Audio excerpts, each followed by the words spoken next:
webisode of Sound Advice, we're talking about something that I think is the most critical thing for musicians to hone. Here's the pitch. I was talking about this subject once at a conference in Nashville, and when I mentioned this subject, this guy in the back of the room stood up and just like, ooh, I got to tell you what happened to me. I said, all right, tell your tale. And he said, okay, I had this band. We'd been playing in Nashville for like 7 years. He said, we were just playing the same clubs. We always wanted to get into festivals. We felt that we were like a big summertime crowd party festival band, but could never quite crack the festival circuit. And he said, so there we were one night playing, and he said, many times we had sent packages to the guy that does the booking for festivals and just never got his attention. He never returned our call.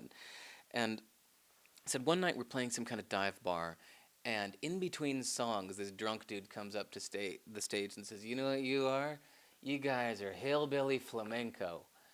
And the band laughed, and the audience laughed, and then it's like later in the gig, like the band was still laughing about it, and they said, hey, where's the hillbilly flamenco guy? That was brilliant. Buy that guy a drink on us.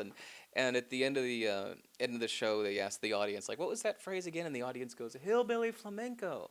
And so driving home that night from the gig, the band went, guys, we're still laughing about it. I think we're onto something.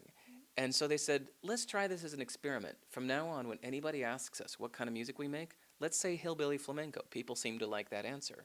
And he said, Derek, those two words, like you could see, as soon as we started saying those two words and people would say, what kind of music, our career took a turn. So now what we started doing is at gigs, we'd tell the audience our name, and we'd say, hey, if you're wondering what kind of music you're hearing tonight, this is hillbilly flamenco, and the audience would laugh. And then at the end of the gig, they'd say to the audience, like, so tomorrow when your coworkers say, hey, what kind of music was it the other night? What are you going to tell them? And the audience went, hillbilly flamenco, yeah. So all of a sudden, you're making it easy for people to talk about you because you put words in their mouth. Right. You put some small, easy words in their mouth that makes it easy for them to tell their friends, which is exactly what you need to happen. So he said that, like, the cool thing was that not only did attendance at their shows start shooting up, all of a sudden doors started opening, and then like the magic thing happened. That festival booker that they were always trying to get his attention. So yet again, now for like the 4th year in a row, they were like reached him, in the winter when he's preparing his summer thing, and he said, "What kind of music is it?" And they said, "Hillbilly flamenco." And the guy goes, "Oh, I gotta hear this. Okay, here, let me give you my real address. Send it here. This is the one I actually listen to." So it's like, you come up with a short, fun phrase that describes your music, and it's just like doors magically open for you.